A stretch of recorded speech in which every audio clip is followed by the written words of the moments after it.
Bonjour, je m'appelle Philippe Wesser et je me suis brièvement présenté dans une vidéo précédente qui s'appelle Déficit et qui traite du problème de la maîtrise d'un déficit public. Je vous y renvoie. Une deuxième vidéo, Croissance, traite du lien qui existe entre le déficit public et la croissance.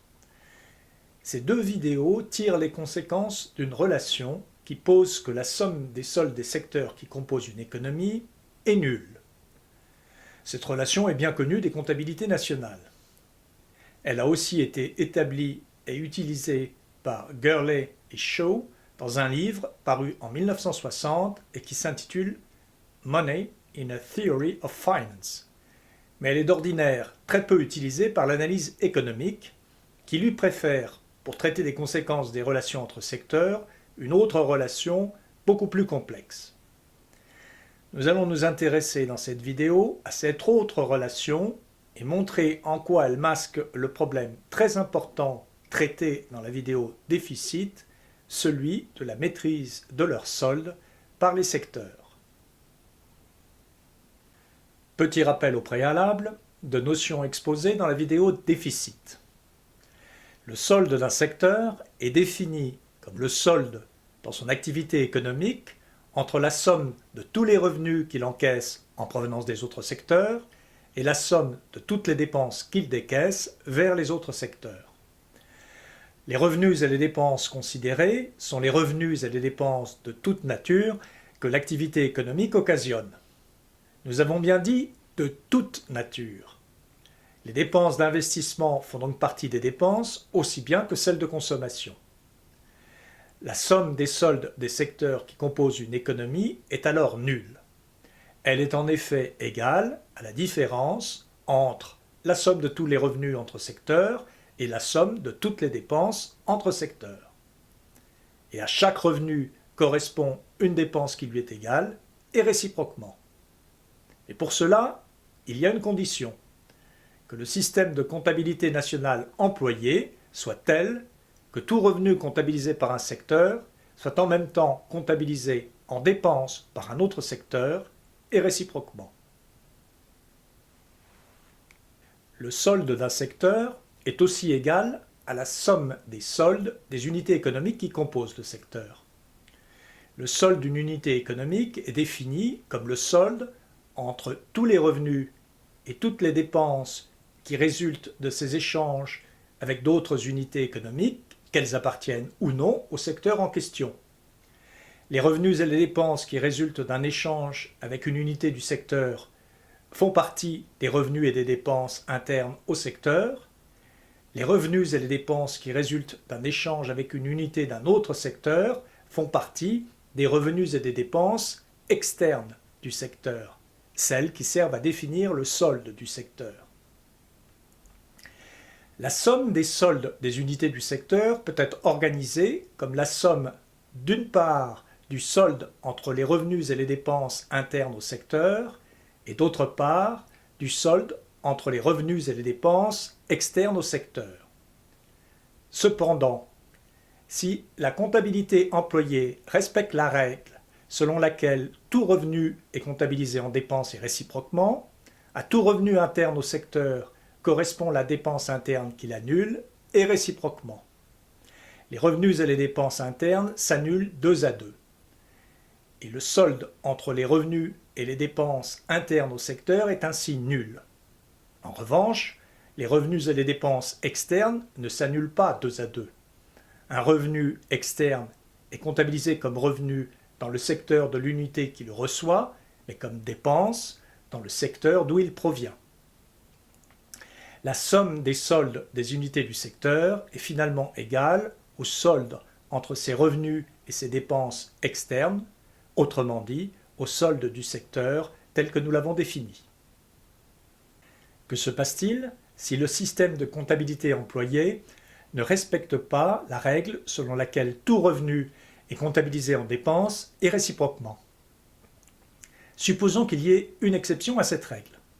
Il existe un revenu comptabilisé X qui n'est pas en même temps comptabilisé en dépenses. Dans la somme des soldes des secteurs, ce revenu X ne trouve pas la dépense qu'il annule. La somme des soldes des secteurs est alors égale à X et n'est plus nulle. Chaque fois qu'un revenu n'est pas comptabilisé en dépense, il demeure dans la somme des soldes des secteurs. Supposons maintenant que l'exception ne concerne plus un revenu, mais une dépense Y qui est comptabilisée en dépense sans l'être en revenu. Dans la somme des soldes des secteurs, cette dépense Y ne trouve pas le revenu qu'il annule. La somme des soldes des secteurs est alors égale à moins Y et n'est plus nulle. Chaque fois qu'une dépense n'est pas comptabilisée en revenu, elle demeure affectée d'un signe négatif dans la somme des soldes des secteurs. En définitive, dans une comptabilité dans laquelle il existe d'une part des revenus pour lesquels les dépenses n'ont pas été comptabilisées, d'autre part des dépenses pour lesquelles les revenus n'ont pas été comptabilisés, la somme des soldes des secteurs est égale à la différence entre, d'une part, la somme des revenus qui n'ont pas été comptabilisés en dépenses, d'autre part, la somme des dépenses qui n'ont pas été comptabilisées en revenus. Nous allons en arriver maintenant à la relation que nous voulons établir, celle qu'emploie l'analyse économique habituelle. Cette relation découle du remplacement du solde du secteur des sociétés, qui est aussi égal à la somme des soldes des sociétés du secteur, par la somme des bénéfices nets des sociétés. À quoi est alors égale la somme constituée des bénéfices nets des sociétés, du solde des ménages, du solde public et du solde du reste du monde? Le solde d'une société est égal à la différence entre tous ses revenus et toutes ses dépenses, quelle que soit leur nature. Le bénéfice net d'une société, quant à lui, est un solde entre tous ses revenus et toutes ses charges, et ces charges n'incluent pas toutes les dépenses de l'activité économique. L'investissement est une dépense de l'activité économique qui n'est pas comptée parmi les charges qui aboutissent au résultat net. Pourtant, si l'investissement est produit par une autre société de l'économie considérée, cet investissement entre dans son chiffre d'affaires, autrement dit dans son revenu. Si l'investissement est importé, il est aussi comptabilisé en revenu, car les importations font partie des revenus du reste du monde. Étant un revenu qui n'est pas comptabilisé en charge, l'investissement demeure dans la somme recherchée. La première exception à la règle de la comptabilité réciproque des revenus et dépenses concerne l'investissement. Il y a une deuxième exception, l'amortissement. Car si l'investissement n'est pas comptabilisé en dépenses parmi les charges, il est remplacé par l'amortissement qui mesure son usure. Or, comptabilisé en charge, l'amortissement n'est pas comptabilisé en revenu. Il figure donc négativement dans la somme recherchée. Troisième et dernière exception, le dividende. En effet, le dividende qui rémunère les actionnaires est une dépense de l'activité économique comptabilisée en dépense dans le solde d'une société tel que nous l'avons défini. Or, le dividende ne figure pas parmi les charges qui aboutissent au calcul du bénéfice net. Pourtant, il constitue un revenu pour qui l'encaisse, une société, un ménage ou le reste du monde. Étant un revenu qui n'est pas comptabilisé en charge, le dividende demeure dans la somme recherchée. En définitive, la somme des bénéfices nets et des trois autres soldes est égale à la somme des investissements nets des amortissements et des dividendes. Il est évidemment possible de réorganiser la relation pour faire apparaître dans l'un de ces deux termes l'investissement et d'appeler l'autre épargne.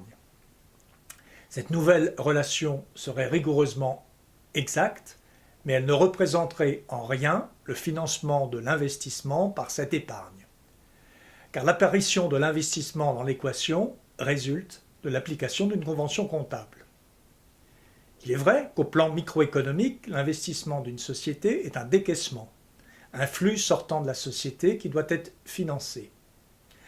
Cela est-il vrai au plan macroéconomique ?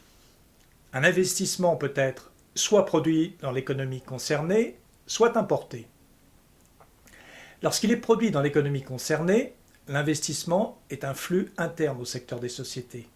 Un flux qui certes sort de la société qui procède à l'investissement, mais qui du même coup entre dans la société qui la produit. Il ne s'agit pas, du point de vue du secteur des sociétés, d'un flux à financer.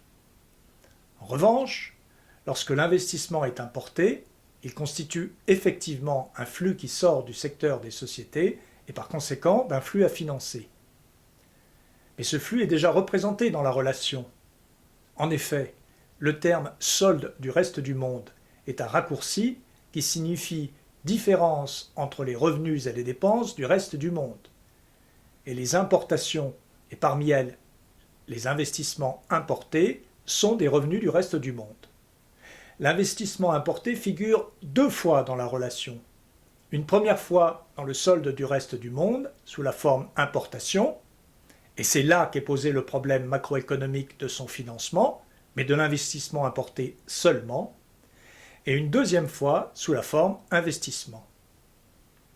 Ceci montre bien que la relation qui comporte le bénéfice net, pour exacte qu'elle soit, ne figure en rien le problème macroéconomique du financement de l'investissement ou du financement des secteurs. Pour comprendre le problème du financement des secteurs, il faut revenir à la relation beaucoup plus simple que nous avons utilisée dans la vidéo déficit, la relation qui exprime le fait que la somme des soldes des secteurs qui composent une économie est nulle. Cette relation fait apparaître clairement le problème de la maîtrise du solde public, qui est masqué dans la relation qui comporte le bénéfice net par l'apparition parasite de l'investissement, de l'amortissement et du dividende. Pour dire cette présentation, nous vous renvoyons au livre « Réduire le déficit public » que vous pourrez commander sur Amazon. L'analyse y est bien sûr plus complète et l'exposé s'appuie sur de nombreux cas concrets illustrés par des tableaux et graphiques. Vous avez aussi à votre disposition un site à l'adresse deficitandgrowth.com.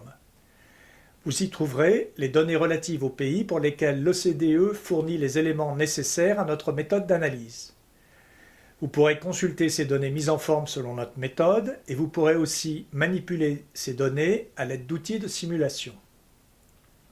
Enfin, rappelons qu'une première vidéo YouTube Déficit traite du problème de la maîtrise du déficit public.